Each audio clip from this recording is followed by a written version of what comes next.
Well, welcome everybody to this session on what works to prevent homelessness. My name's Andrew Hudson. I'm chair of the Centre for Homelessness Impact, and I'm also chairing this session today. For anyone who's new to the centre, we're an independent organisation that looks at the evidence for what works in tackling homelessness. We're a catalyst for evidence-based change. So we not only do we seek out the best evidence and generate some of our own, we also work with local authorities and others to help implement good practice and learn as we go along and generally build a movement for evidence-based change. We're now well on the way through this week-long Impact Forum with the theme of collective resilience. And today's sessions have looked at exploring key opportunities. And one of the regular themes in discussion of all sorts of social policy issues is that there ought to be more attention to prevention. That's often talked about in relation to government policy and where government spending is directed, but it's also an issue for other organisations working to tackle these difficult challenges. So the question from prevention is about how. It's partly about funding, but also about what will be effective. How do we identify and address the root causes of homelessness? How do we identify people who are at risk early on and intervene early on? And which of the possible interventions works for which people at risk? And how do we make sure we're learning as we go along? Tackling these complicated questions needs a range of different perspectives. Unfortunately, we're very fortunate today to have 4 of these perspectives on the panel, and I hope that other people will join in via the Q&A and the chat. So to introduce colleagues in the order in which they'll be speaking, first we'll hear from Suzanne Fitzpatrick from Heriot-Watt University, who's a leading researcher on homelessness, overseeing both regular assessments of the scale of the issue through the Homelessness Monitor, and also working on developing insights into what causes homelessness and hence how we can prevent it. Then we move on to hear from Kirsty McFinnigan, who's had lived experience of homelessness and now brings that perspective and also that of a campaigner on a number of issues which she'll talk about.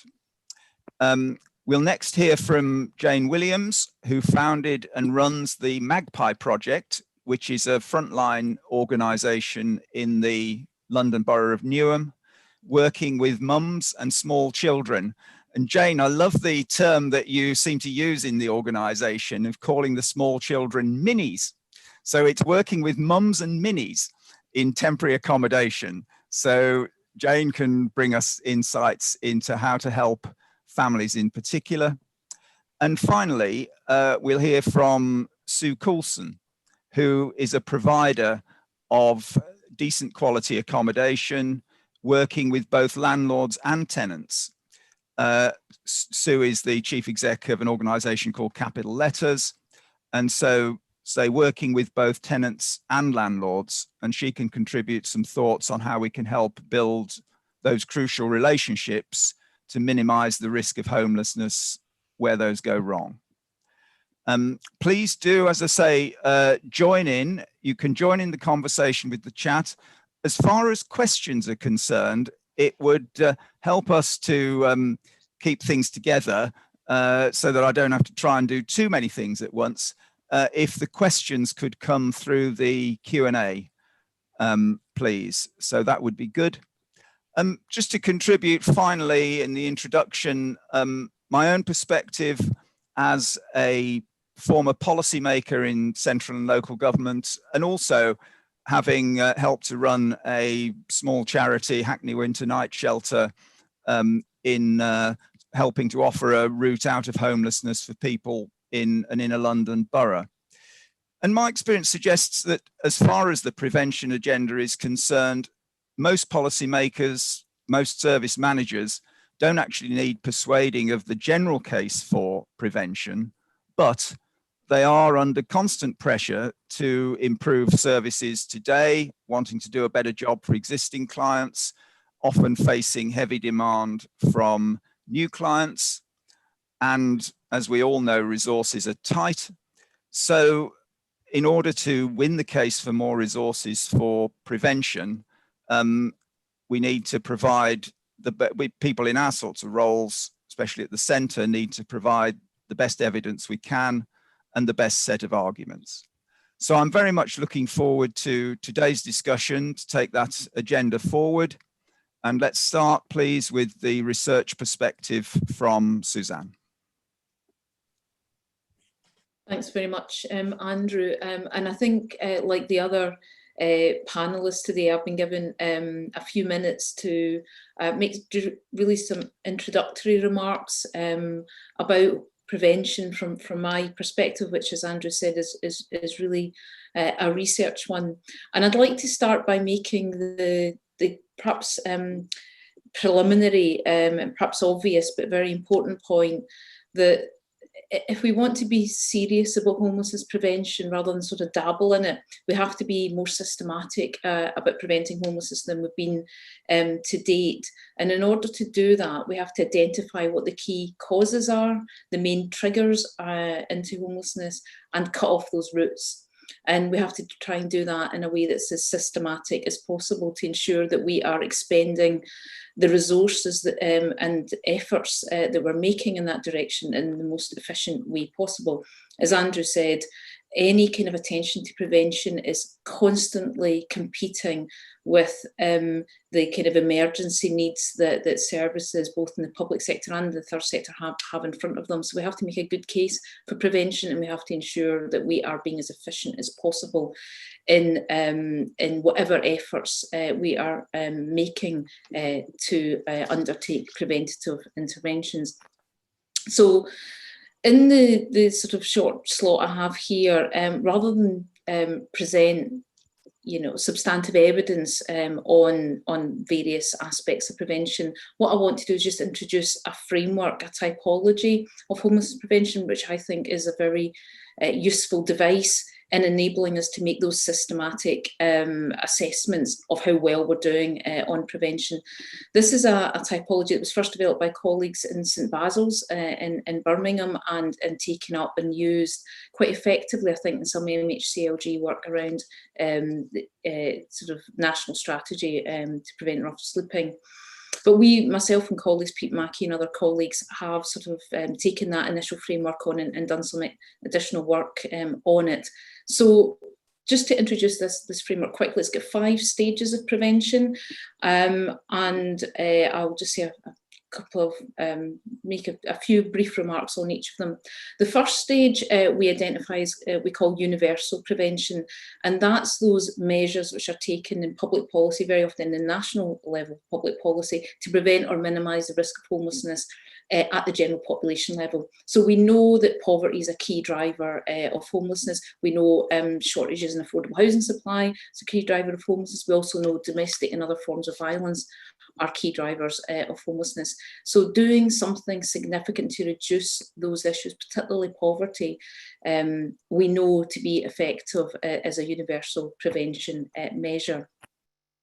But the next stage of prevention that we have identified relates to what we call upstream prevention, and that's prevention targeted on groups that we know to experience high risks of homelessness, disproportionate risks. So that would include, for example, vulnerable young people and people going through risky transitions, such as leaving various institutions, particularly prison, but also hospitals, local authority care, and so on. So that's not universal prevention, that's targeted prevention, targeted on people who are at high risk, but targeting those interventions in an upstream way, well before people are actually facing a homelessness risk, but for groups that we have good reasons to think are at high risk of homelessness. The next and the third stage we identified as crisis prevention. So that's for people who will face homelessness risks within the foreseeable future. And that's the kind of area which various pieces of legislation across Great Britain have been developed to tackle in recent years. So we had the Homeless Reduction Act in England, we had the Housing Wales Act, and there's similar developments now underway in Scotland to extend the period within which local authorities and other bodies take reasonable steps to try and avert a homelessness crisis that people might have, for example, if they're facing eviction from the private rented sector. And then getting closer to when people are facing a very imminent risk of homelessness, there's a whole set of interventions at the kind of emergency level. So that's for people who are at risk, particularly of sleeping rough. That's where things like, we often rely on things like shelters, hostels, bed and breakfast hotels, and other ways of at least avoiding people actually being on the streets. But many of those interventions are themselves problematic for various reasons. And finally, the fifth category we have labelled recovery prevention. So that's preventing repeat homelessness, preventing people becoming homeless on multiple occasions. And there is a very well evidenced intervention there called Housing First that many people will be very familiar with, a housing led with wraparound support for people with complex support needs. But there's also other tenancy sustainment and other forms of support that enable people who've been homeless to sustain their accommodation and prevent them becoming homeless again. Now, across these various forms of homelessness prevention, we have very varied levels of evidence about what really works. At the universal level, I would say we've got pretty good evidence about the structural factors the structural levers we have to pull in order to reduce population level risks of homelessness. But in terms of upstream prevention, for example, well, we've got very good or pretty good evidence and improving evidence all the time on which groups are at highest risk. We've not gone very far in introducing interventions to try and prevent homelessness in an upstream way, and even more so, we have not invested in evaluations which allow us to determine which of those upstream preventative interventions actually work. Across other forms across the crisis, emergency and recovery prevention levels, we have very varying degrees of evidence. We probably have most on recovery prevention, particularly Housing First, but very little on what really works in terms of crisis and emergency prevention.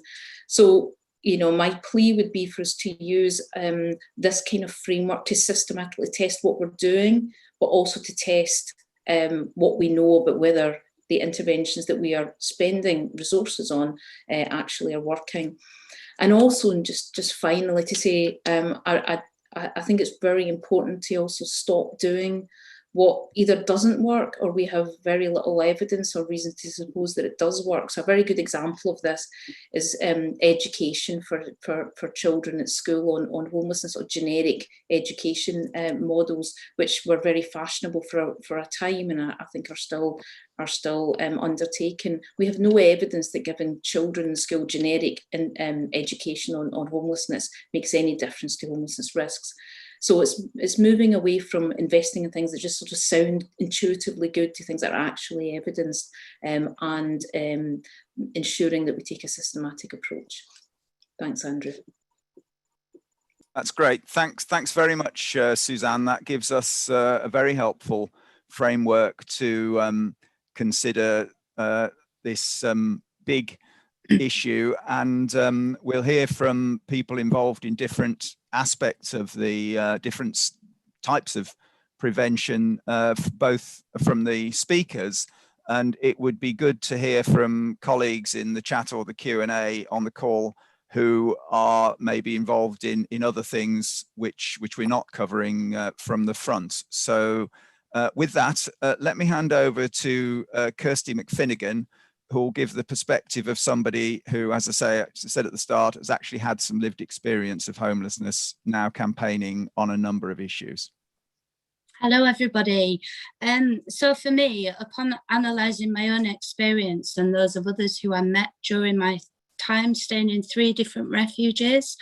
I would say more early intervention and education is needed prior to an individual requiring crisis intervention. So that's pretty much backing up what Susan has just said.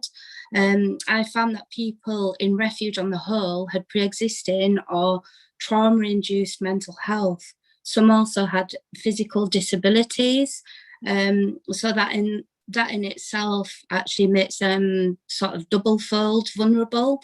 The fact that they could have someone coming in and being their carer and controlling their money, and who they can relate to, if they can have access to their family and their friends. But on the positive, I really thought about this, and I thought that could present an amazing opportunity for those at risk of homelessness to be identified and access preventative support. I believe people are vulnerable to homelessness far sooner than is currently recognised. Those particularly from dysfunctional backgrounds without traditional support systems, those with historically pre-existing mental health, those who have experienced abuse of any kind, and also those who suffer from substance misuse. But I think this gives an amazing opportunity for intervention when they seek support for other issues. So they may present, for example, to medical professionals for treatment, or unfortunately, in some instances, there may be police involvement. Also, a lot of the women who I was very fortunate to meet through refuge had children. So there's a massive opportunity right there for schools, for health visitors, for GP surgeries, for nurses to actually flag up these families before it even comes anywhere near to a crisis point. In my experience, refuge was too late. In my opinion, it was difficult and actually a traumatic experience at times in itself. It was run as a business, and the rent was at that time, but I'm going back now 5 years, so I can't currently quote the statistics of how much the rent is, but it was £349 a week. So that meant people such as myself, who had prior to the abuse run a very successful business, and I'd had to move hundreds of miles away from that and give it all up to keep my children safe. I was now in a position where I couldn't afford to work, could not afford to work and pay £1,200 a week rent to stay in a refuge.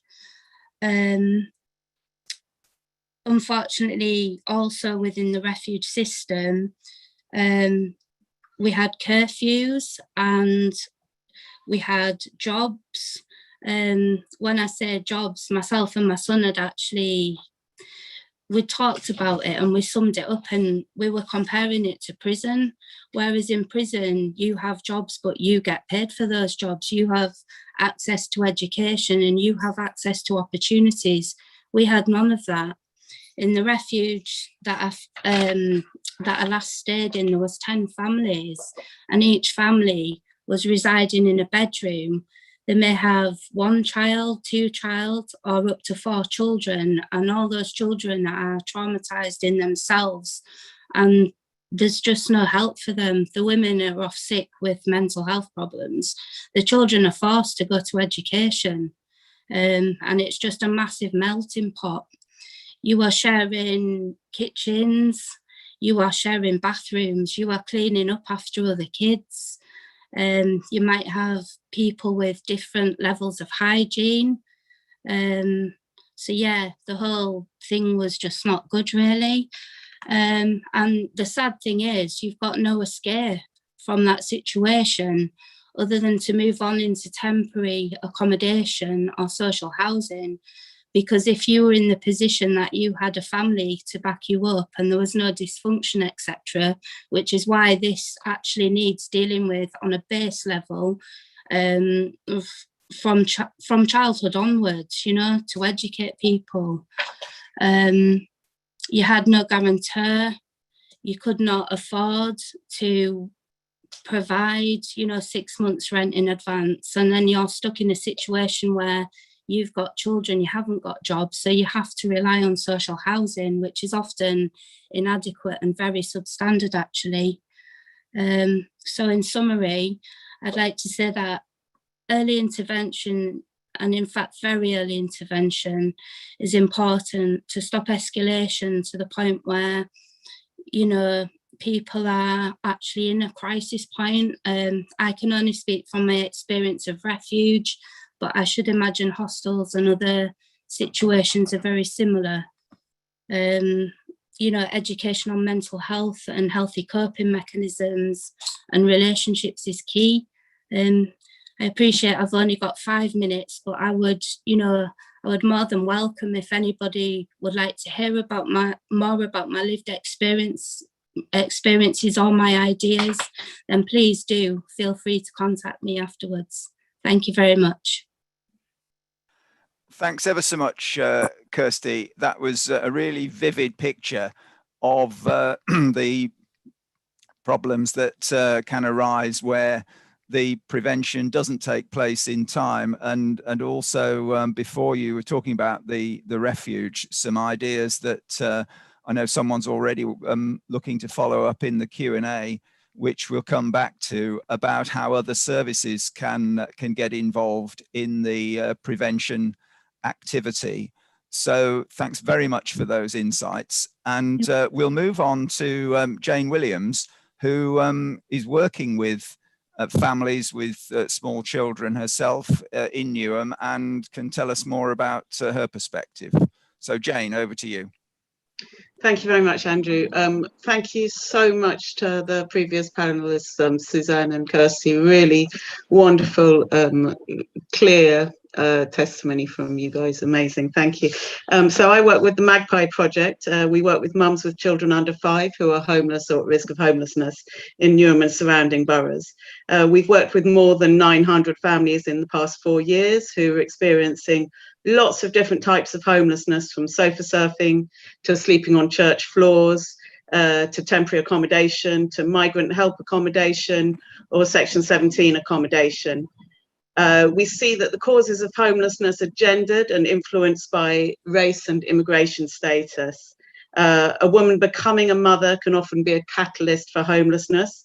Women who are sofa surfing or illegally renting, or their housing depends on their work, or they're in domestic slavery, can often be told not to come back once they've had their baby. Family breakdowns and domestic violence can peak around pregnancy, leaving a woman and a child homeless.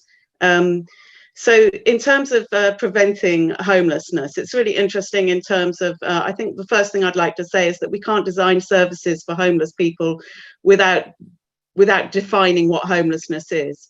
I was really struck in the APPG on preventing homelessness earlier this week that Thelma, a woman with lived experience, said that many people who are sofa surfing or living in really insecure accommodation don't know they're homeless. They wouldn't define themselves as homeless. So then how do they get services for that? Homelessness doesn't happen overnight. All those people going from friends to friends and so on, they're not self-defining as homeless. That was really interesting to us. We find as well that family homelessness, temporary accommodation, migrant accommodation is often seen as the poor cousin to the sort of superstar rough sleeping agenda. And so we'd like to make sure that in any discussions around homelessness that is all taken into account, echoing what Kirsty was saying. Also, what's a home? I think that, sometimes what we see as the solution, the proposed solution to homelessness, is actually really brutalizing and not a solution at all. So if you define a home as a roof, as a building, as a unit, then you're not actually solving the problem. We'd like to define homes as stable, safe, clean, warm, spacious places embedded within a supportive, understanding, culturally appropriate community where a family knows where to seek and receive support. just to really make that point, I want to give you 3 supposedly successful outcomes where people have been housed. So one is a mum who's living in Brentwood at the moment. Her family, friends, everybody else are in Newham. She says, I'm in constant pain. I was waiting for an operation. I can't have it now because Auntie, who can look after my children while I'm recovering, is in London and I'm here. That's a successful outcome. She's been housed, according to the housing department. Another mum, I can't stay in Bradford. There's nobody I know. I suffer from anxiety. I'll die here. I've come back to Newham. I'm sleeping on a friend's sofa. She's been housed. That's a success story. A last one, I had to give up my job because I had an arrangement with a friend. She'd look after my children during the evening and I'd look after hers during the day. Now I've moved too far away from my friend. I've lost my job. So if the goal is independent living and continued ability to become financially independent, then this is a failure, even though you've ticked the housing box. Another thing which I think would be really interesting to measure as an effect on homelessness and in terms of sort of data and how we use information is the thought that you can't move help upstream if you have a punitive and emergency housing system. So mums are told all the time that their children will be taken into care if they can't provide a home for them. Mums having children in hospitals are told that their child will be taken away if they haven't got a home to go to. Mums are threatened with intentional homelessness if they refuse to move out of borough and away from their social support networks. Housing departments refuse to see pregnant women as mothers until they've actually given birth.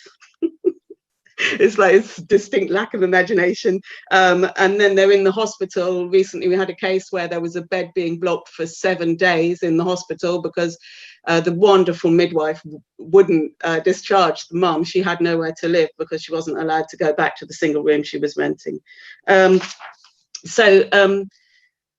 The last thing I would say in terms of what works is just to say what doesn't work. I think it's really clear that what doesn't work is leaving this to the market. This is not the failing of individuals. Individuals don't become homeless. Individuals are actually at the mercy of an out of control market. I said to somebody recently, the housing market's broken. And they said to me, no, it's not broken. It's doing exactly what markets do. It's delivering huge profits to shareholders. It's performing brilliantly. You know, look at Mears's annual reports. Fantastic, doing a great job. What markets can't do is safeguard children. They can't look after families, and they don't even recognise people who are at certain points in their life economically inactive. People who are carers, people who are towards the end of their life and not working, people who can't afford to work or are not allowed to work because of childcare issues or because they're subject to the hostile environment. I think that what we would really love to see in terms of prevention is understanding of the barriers to seeking help: shame, language, fear, isolation, the threat that your children will be taken away, and really understand that, and also shift the impetus on solving the housing crisis from the people, the individual families who are homeless, who've actually got a lot to do surviving anyway, and onto the wider community. It's society's problem. It's not the fault and problem of individuals. Thank you very much. I'll be quiet now. Thanks very much, Jane. Again, some vivid examples of the problems that our current system generates far too often, and some interesting points that we may follow through about barriers and what can be done to improve things, both small scale and more immediate steps and larger scale. So thank you very much for that. Please do put your questions in the Q&A. We've got one more speaker, and then we'll be moving on to that section. So finally, from the front, so to speak, Sue Coulson from Capital Letters. Sue. Thank you very much, Andrew.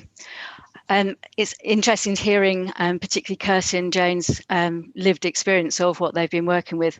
Certainly from a capital letters point of view, what our job is to prevent future homelessness, because most of the people we work with have already experienced homelessness. So we're not dealing with the downstream issues quite so much.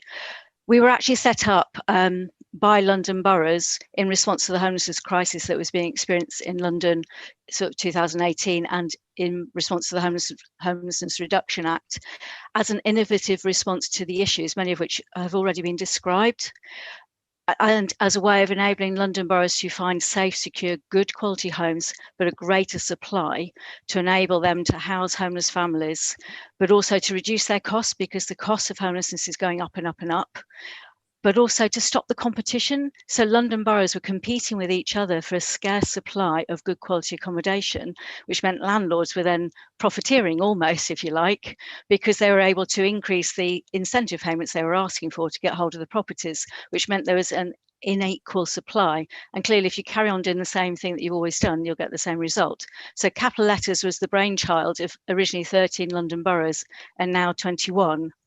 We've been operating since June 2019, but what we've discovered, and the CHI research evidence, is that landlords, private sector landlords, are nervous about letting their homes to people on benefits because they're concerned about rent payments, basically, and the consequences of people being in arrears and being unable to sustain the tenancy.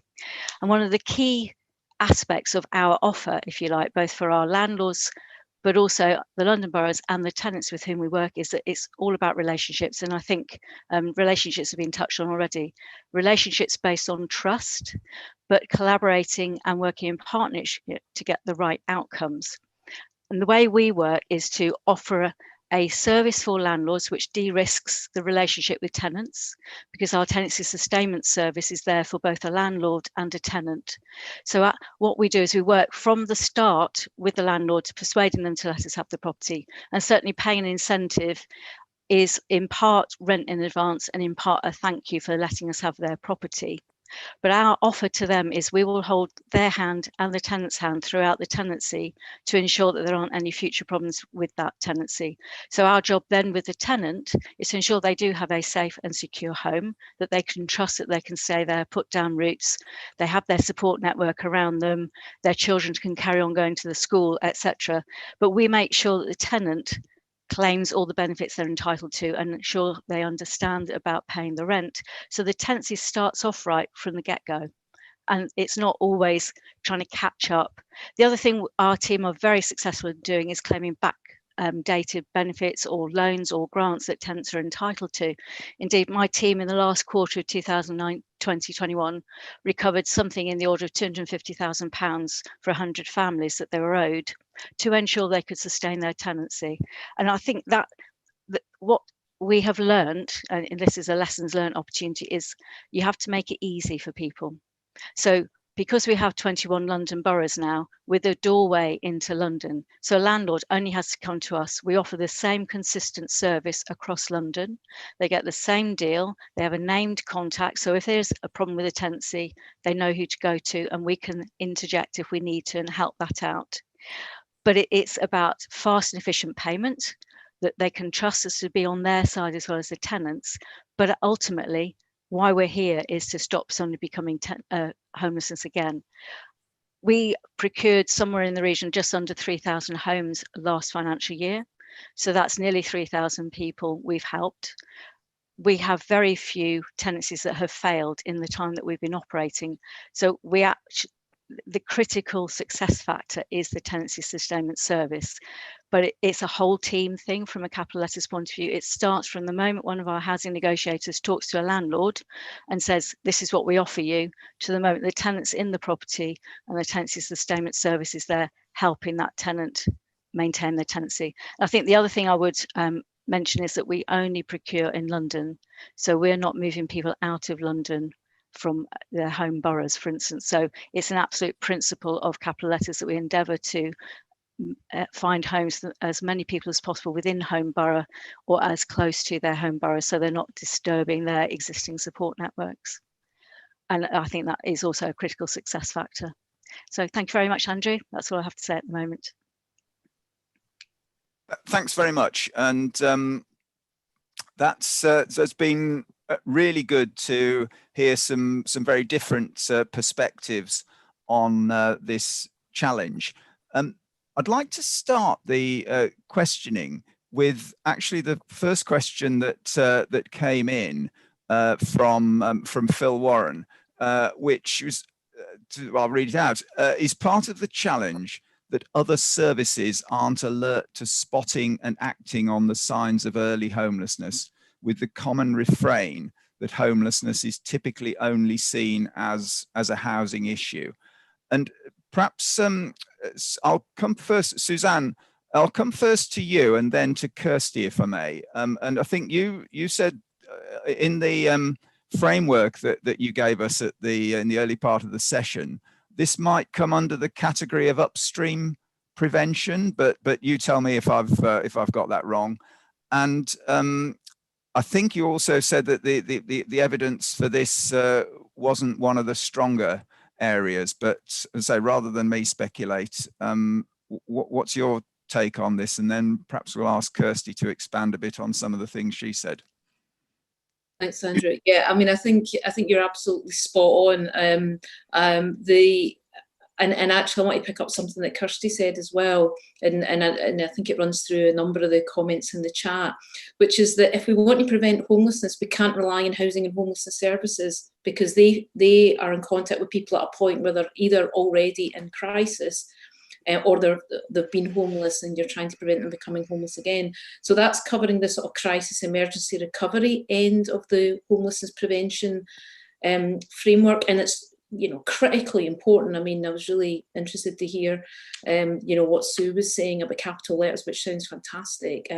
But if we want to prevent homelessness upstream, the key thing is we can't leave it to housing and homelessness services. It has to be all of those other public services. And I think Kirsty and Jane touched on it. Those people who are at risk of homelessness will be in touch with a whole array of services, health services, sometimes criminal justice services, social work services and others. And the key to upstream prevention, education services that work with children, the key to prevention is to get those public services involved, and indeed to some extent the third sector, but I think the public sector is what's most important.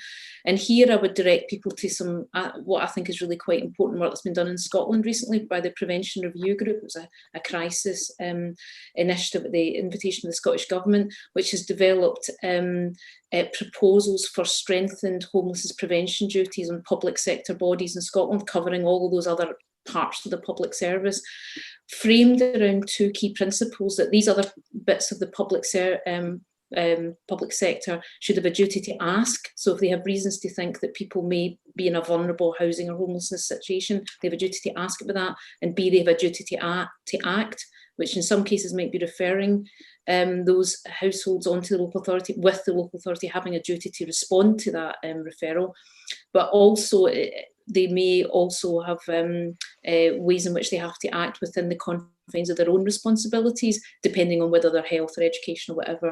Those will vary. So I think the key thing is we can't rely on homelessness services doing the homelessness prevention. It has to be those other parts of the public sector. And I think statutory legal duties they're certainly not the be all and end all, but they're a very important part of the armoury, because that's what the public sector responds to. If it's a statutory duty, it will prioritise that. So yeah, I think what Kirsty said as well was spot on about that area around upstream prevention. It is the key, it's the weakest area. In some ways we're stronger, at least we know what we're doing more on universal prevention, and at least there has been some progress on crisis, emergency and recovery, albeit there's a lot left to be done, but upstream is where we're really weakest. That's very helpful. Kirsty, it sounded as though in your case, you felt that, and maybe other people you've met in similar situations to the one you found yourself in, there'd been opportunities to help that had been missed by other services. Am I reading that right?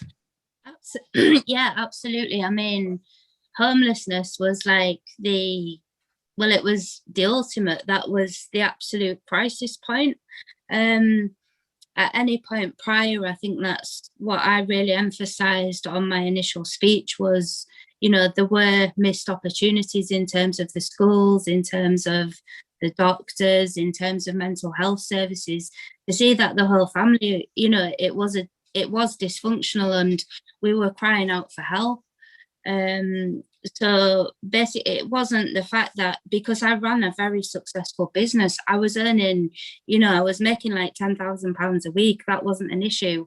My education is not an issue. I have a double honours degree.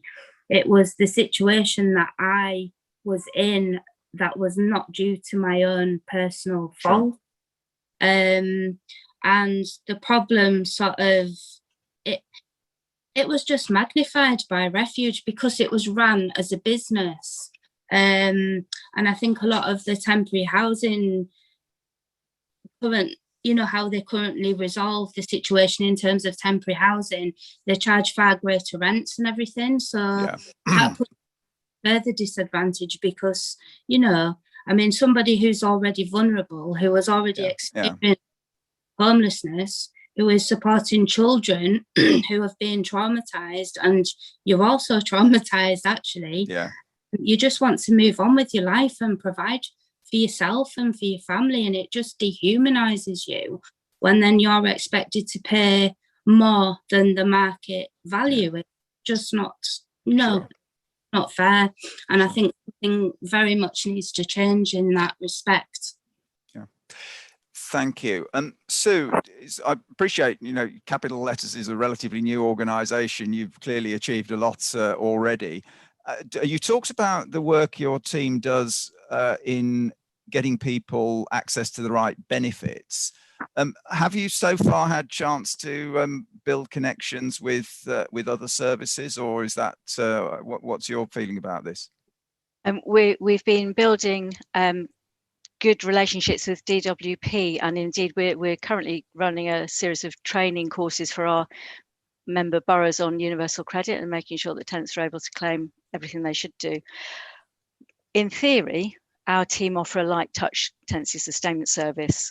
The reality is when people come to us, we know that they have more complex issues, so we're working through those. Where we need specialist support and other interventions, we have developed a range of partnerships across London because we're procuring properties across London. So we're developing different relationships, working with the borough's adult social care teams and whomever we need to try and enable people to get the help they need. In the longer term, I'd like to expand what we do and develop different relationships. My vision is to get into training and employment and all that sort of stuff as well. So that's where we're going to go next. There was a question in the Q&A about how our tenancy sustainment service is paid for. Because, well, currently it's a free service for our member boroughs. It's funded by MHCLG because we were set up with grant from the government for 4 years because it's such an innovative way of working. We have a plan to be here in the long term, and so we're just developing plans to replace grant with our independent income stream so that that service remains free for our member boroughs going forward. Thank you. We've got another broader question from Richard Drake about how public energy, volunteering especially, is excellent at responding to the crisis. Once we get to the crisis point in the framework for individuals, shelters, feeding, etc. Any ideas on diverting that energy to prevention? Without people in the streets, the issues of homelessness are not publicly visible, Richard questions. And I think I certainly recognise that point, and I've heard people from big homelessness charities say that it's far easier to raise money for tackling rough sleeping than for the prevention agenda. Jane, have you any thoughts on this as to how public energy, as Richard puts it, broadly defined, could be redirected? How do we best make that case?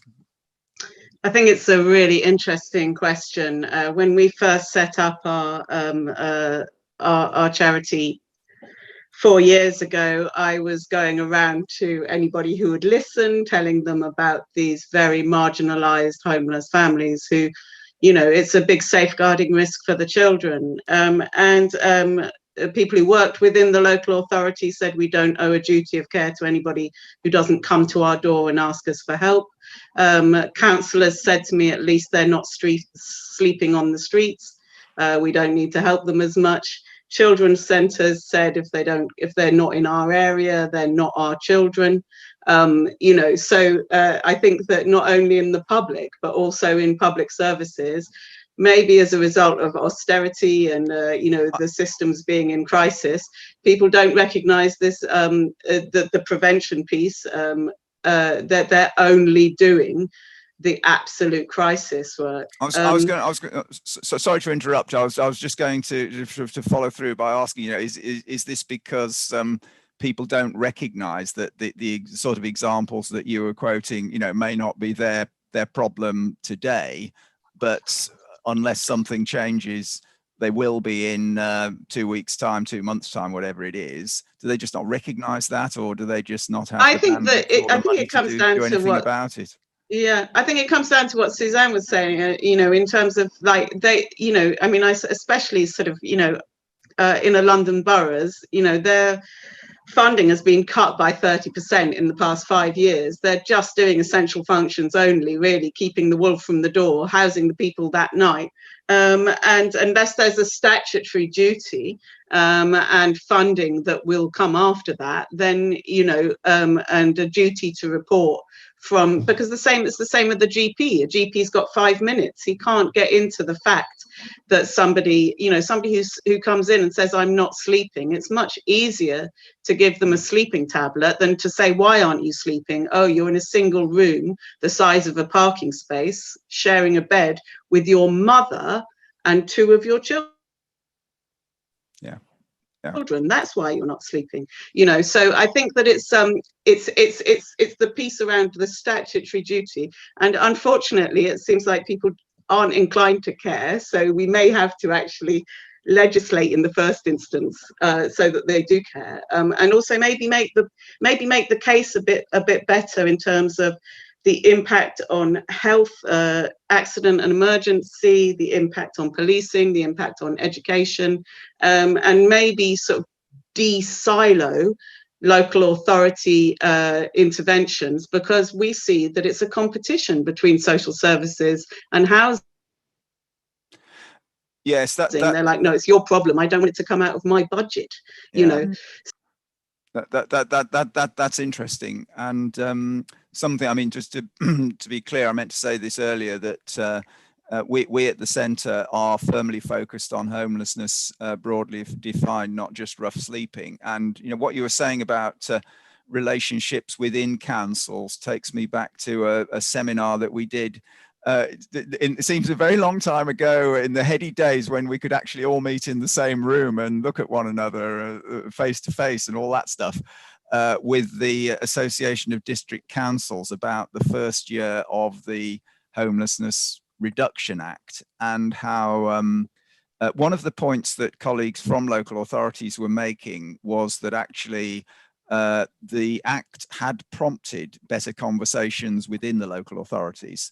But clearly they said, obviously, there's a long way to go, and COVID has since made that and a whole bunch of other things more difficult for everybody. So, but thank you for that.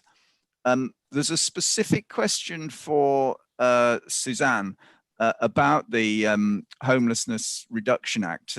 Does your analysis show how successful it's been in reducing homelessness among families and among single people?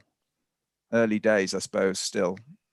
Yeah, it is relatively early days, but I do think there are some points that can be made, and I would pick up on your point, Andrew, as well about COVID. I mean, COVID has obviously made some things more difficult, but actually there's a lot that's happened in homelessness and in other areas of public policy prompted by COVID that are positives that we'd want to try and hang on to. And one of them is reports from many parts of the country that actually collaboration between housing / homelessness colleagues and public and health colleagues has actually improved in many places, certainly around rough sleeping, probably rather than broader homelessness issues. But I do think that there are some gains as well as some losses during COVID that we want to be very careful to try and preserve where they're valuable. And I think better collaboration, particularly with health colleagues, is something that has been coming through. In terms of the Homelessness Reduction Act pre-COVID, and of course COVID changed it so much that there's sort of discontinuity once COVID hits, but pre-COVID, I think what we can say about the Homelessness Reduction Act is there was certainly evidence of really substantial improvements in the response that single homeless people received from local authorities as a result of the Homelessness Reduction Act, because at least there were some, going back to Jane's point as well, there was statutory duties there for local authorities for the first time. So I think for single people, we saw big improvements. Actually, for families, as you would expect, because they already had statutory entitlement, you don't see it as much of an improvement, but actually on balance, an improvement as well, at least insofar as the data that we were looking at and analysing, which was, say, a couple of years ago now. And it will be interesting to see what happens once COVID passes. But I think the other distinction that's really quite relevant to this conversation is local authorities seem to be having much more success with prevention duties than with the relief duties, much more likely to actually have what is a positive outcome. And I take Jane's point that what's a positive outcome may not always feel a particularly positive outcome from the experience, from the perspective of those with lived experience, but certainly in terms of the statistics, at least people having some kind of stable housing outcome was much more likely through the preventative duties that local authorities have rather than the relief duties. So I think that reinforces the case for that more extreme preventative focus. And linking with another question that was asked in the chat about whether we should expand the 56 days, I think we should. And one of the recommendations that was made in the Prevention Review Group work in Scotland that I referred to a few moments ago is to expand that to 6 months, which we thought, which actually came from the local authorities, that the sort of the window within which you might be considered to be threatened with homelessness and a local authority would have a duty to assist you,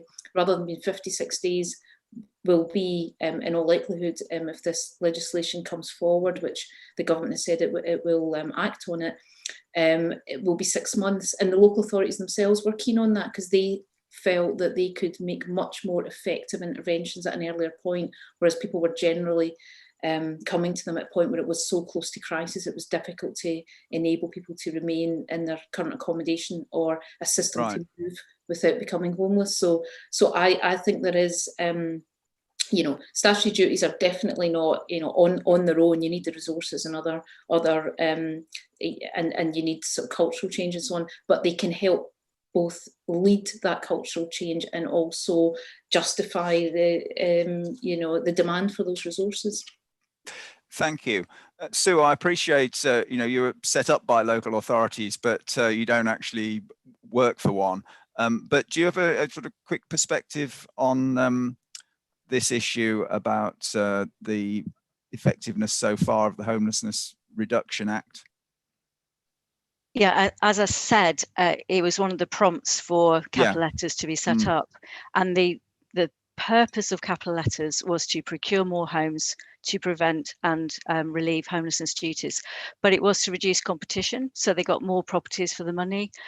What we have done collectively is work in partnership and collaborate on one way of working across London, which has never been achieved before. And we have one incentive package, and that is reducing the costs for members, and we are procuring more properties than they would do individually. So I think as an impetus to change the way they worked, it has worked. Whether that's because of the COVID crisis, there's been the everyone in impact. We don't know yet what the impact of the eviction pause and the furlough scheme ending is going to be on family homelessness.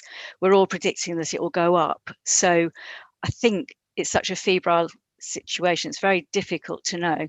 But I think the one thing that we have successfully done as a consequence of the introduction of the Act is to find a different way of working that is more effective, but is better for landlords as well. So it is about this, it's a three-legged stool, as I like to call it. So it's the landlords, the boroughs and the tenants, and keeping that in balance is the way forward, really. That's good to hear. And clearly there's some work to be done collecting the evidence as we go along, as you say, as the various current special measures unfold. We've got a question from Martina McCauley. But is the problem with prevention that it can be a victim of its own success? If intervention upstream avoids crises downstream, then it's easy for those who are politically averse to intervening to say that the crises would not have happened without the intervention anyway. Crises are unfortunately more attractive when it comes to funding.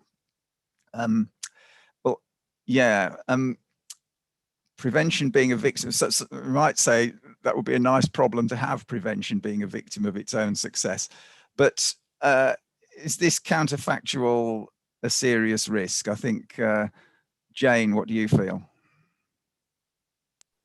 I don't. I'm unfortunately, it's not a serious risk. The homelessness figures are rising. There's not, how well is prevention working? I think that actually the point is a valid one in terms of you risk buying into a certain philosophical or political view of again placing the problem of homelessness at the door of individual actions, whereas actually people who find themselves homeless are at the mercy of $1 billion market. At the end of the day, in Newham, where there are probably only 3% of homes which are available on any given day, which are affordable for your universal credit and housing allowance, or for the work that you can do if you've got to look after children and you've got to have childcare, then I think the prevention model sometimes sells the lie that if people just tried a bit harder or were a bit more educated or worked a bit harder, they would be able to be housed, which is just obviously not the case. And so then I just want to point at the elephant in the room, in that the only answer at the end of the day is to stop the runaway market by building council-owned homes, to make a block on the runaway market. And obviously, capital letters, I think you're doing a great job, because you're making a block on that overheated market, on the nightly paid accommodation and that kind of thing. But yeah, so that's the risk of the prevention agenda, I think. Well, thank you for that. And you've actually answered in advance the question I was going to put to everybody. At least I think you have, Jane. Tell me if I'm wrong. The question I was going to put to everybody at the end, which is, someone has said, as we approach the end of this fascinating session, for the whole panel, how successful do you feel homelessness prevention can be in a context where there is a shortage of affordable housing? So, Jane, I think we're talking about the elephant in the room and so on. You've probably given your answer to that. Is that fair? Do you want to have another go? Yeah, I just want to say that the market is never going to look after vulnerable babies. And what's happening at the moment is it's babies' brains. They're the most malleable thing in the world, and you're risking health and mental health problems into the future, and they're pitted against billions of pounds worth of business, and they're never going to win. We're never going to win that. That's very clear. Thank you. Kirsty, can we do it when there's a shortage of affordable housing? Any final, I'm just going around everybody quickly. Any final thoughts either on that or wrapping up on the session as a whole? Yeah, no, absolutely. I agree with Jane. It's just such a false economy, because when you take the impact of a child experiencing homelessness, and then if that, it is left to perpetuate, and then they're going to require thousands, tens of thousands of pounds worth of, intervention in mental health services, and it's just a no-brainer to me. We definitely need more affordable homes for people, definitely. Thank you. Suzanne? Well, we certainly do need more affordable homes, although we've got to bear in mind the geography of this. It's a lot more of an issue in some parts of the country than in others, and we've heard quite a lot today, rightly, about London. I think in the south of England, the issues are a bit different elsewhere, although in most parts of England, although it's not the same same isn't true in Scotland actually, but in most parts of England, there is a shortfall, at least in some forms of affordable accommodation. So we certainly need more, but can we do better on prevention, even if we don't get housing supply right? Yes, we can do a lot better than we're doing at the moment. There's lots and lots of scope for improvement. And I think there is a danger in waiting until the overall housing system is working much better. I think there's lots we can do in the meantime, and every and every gain is worth it, if you like, even if it isn't fundamental systemic change. Thank you very much. More important than affordable housing is driving down poverty. Poverty is an even stronger driver of homelessness than is affordable housing shortage. Thank you. And Sue. So yes, everybody knows that we need more affordable housing. I think we do have to be more creative and innovative than we have been thus far. We can't rely on the planning system to churn out the right number of properties, Section 106, councils, etc. We have a change in the way we work now, because everybody's moving out of offices and working hybridly, working from home and things like that. We're going to have huge swathes of offices in town centres that could be invested in. And when I talked about us having an independent income stream in the future, we have partners who are offering us circa 1.5 billion of investment for us to buy homes for homeless families. Now that's just a drop in the ocean, but there are lots of people out there who want to invest in the right things. So it's ESG investment, patient capital. We need to harness that differently and think differently about what can become suitable accommodation. And we can then regenerate town centres that are dying as a consequence of all the shops closing down as well. So you can do good quality accommodation in ex-office blocks. I know everybody's worried about permitted development, but there are ways in which it can be done really well. And that would be a solution. Bringing back empty homes, stopping second homes.